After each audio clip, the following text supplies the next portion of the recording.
اللہ کا ذکر ہے، کیونکہ اللہ کی نعمت کا ذکر ہے۔ اور جب ہم اللہ کی نعمتوں کا شمار کرتے ہیں یا حساب کرتے ہیں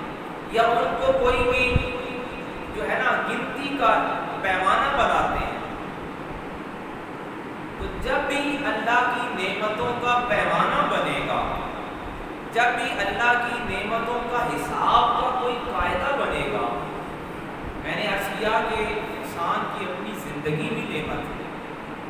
انسان کا اپنا جسم بھی نعمت ہے، یہ کائنات میں پھیلے ہوئے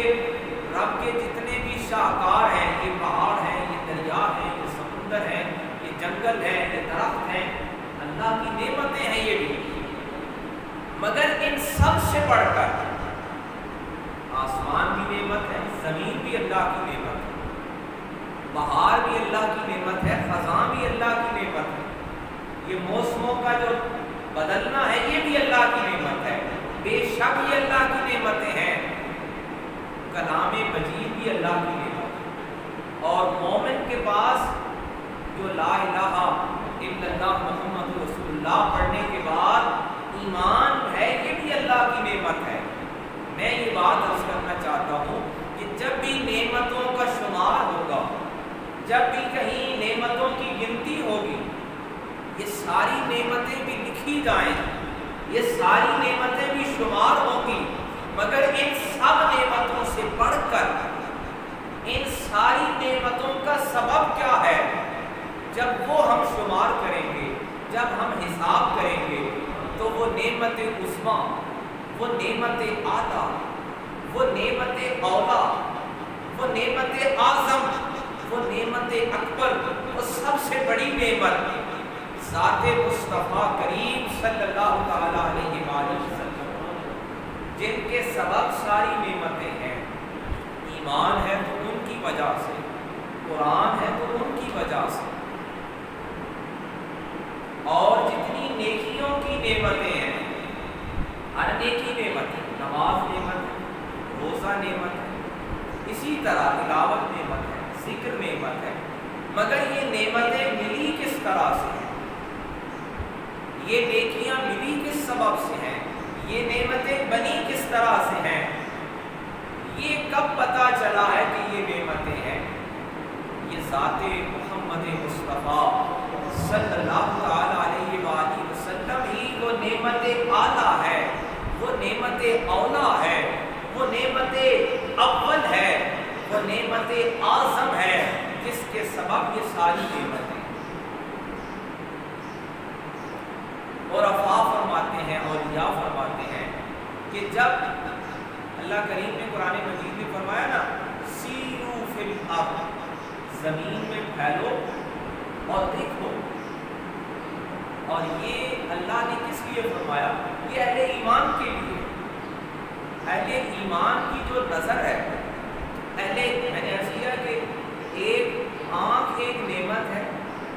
پھر آنکھ میں دیکھنے کی صلاحیت ایک اور نعمت ہے، اور پھر اچھائی کو دیکھنا یہ ایک اور نعمت ہے۔ ایک ہے کہ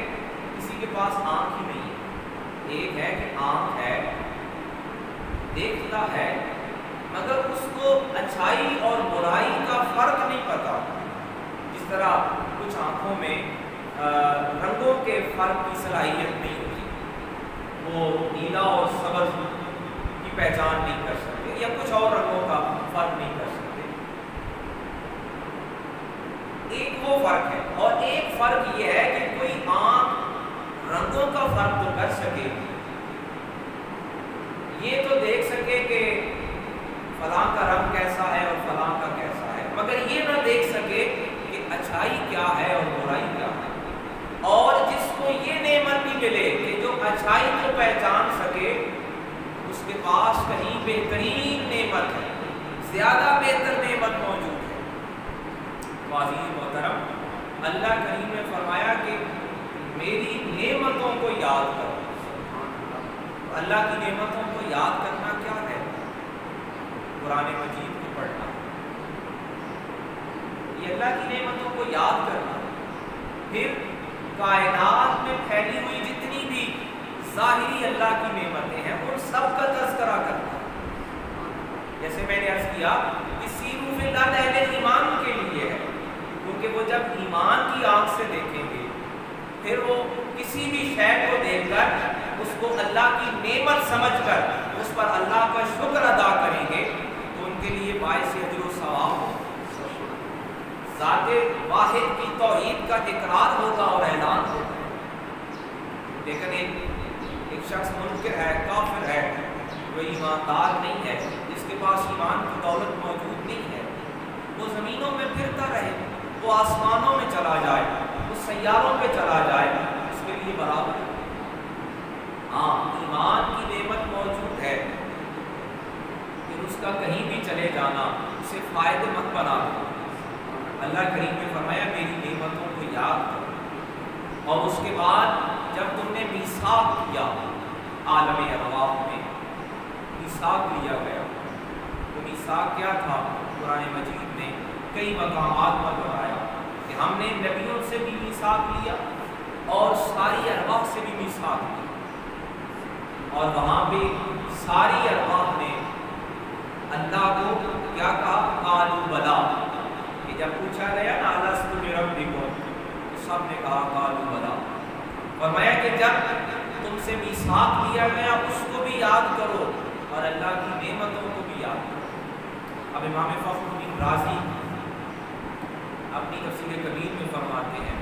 کہ ان دونوں کے درمیان اس آیت میں مطابقت کیا ہے؟ ایک طرف میثاق کی بات ہے، ایک طرف نعمتوں کی بات ہے۔ جب میثاق لیا گیا تھا، جب عہد لیا گیا تھا، جب معاہدہ کیا گیا تھا، عالم ارواح میں بظاہر کوئی نعمت موجود نہیں تھی، لیکن اللہ کریم نے میثاق کو اور نعمتوں کو جوڑ کے پیش کیا، اور ساتھ ہی فرمایا اس قل تم سمینا و اطعنا، اور یاد کرو کہ جب تم نے یہ کہا کہ ہم نے سن لیا اور ہم نے مان لیا۔ اب پتہ چلا کہ وہ میثاق جو عالم ارواح میں لیا گیا تھا وہ ایک تو ذات توحید کے لیے تھا کہ تجھے الہ مانیں گے، اور دوسرا میثاق کا جو دوسرا حصہ تھا وہ امام الانبیاء خاتم الانبیاء جناب محمد مصطفیٰ صلی اللہ تعالی علیہ وآلہ وسلم کی نبوت اور آپ کی رسالت سے متعلق تھا کہ سارے نبیوں نے بھی یہ کہا تھا کہ ہمارے زندگی میں، ہمارے زمانے میں، ہمارے سامنے اگر یہ تشریف لائے تو ہم اپنا سب کچھ چھوڑ کر ان کے پیچھے چلیں گے، ان کی نبوت اور ان کی رسالت کو مانیں گے۔ اور ساری ارواح نے بھی یہ اقرار کیا تھا، اور فرمایا اذ قلتم سمینا، یاد کرو جب تم نے کہا تھا ہم نے سن لیا واطعنا، اور ہم نے مان لیا۔ قاضی محترم، انسان کو اس کی اپنی حقیقت سے آشنائی بہت ضروری ہے، اور وہ آشنائی یہی ہے کہ انسان نے عالم ارواح میں توحید کا بھی اقرار کیا ہے، رسالت کا بھی اقرار کیا ہے، اور پھر اللہ نے فرمایا کہ اب وہاں پہ تو نعمتیں نہیں تھیں، یہاں پہ تو ہماری نعمتیں ہیں، ہر طرف، ہر لمحہ، ہر آن، ہر گھڑی تمہارے اوپر اللہ کی نعمت کی بارش ہو رہی ہے، اور تمہاری زندگی محتاج ہے اللہ کی نعمتوں کی۔ اب اس کا اقرار اور زیادہ لازم ہو گیا ہے، اور اس کی جو وفاداری ہے اور اپنے معاہدے کی جو ایفا ہے، عہد کی جو پاسداری ہے، وہ زیادہ لازم ہو گئی ہے۔ اللہ کریم ہمیں بحیثیت مومن، بحیثیت انسان اپنے اس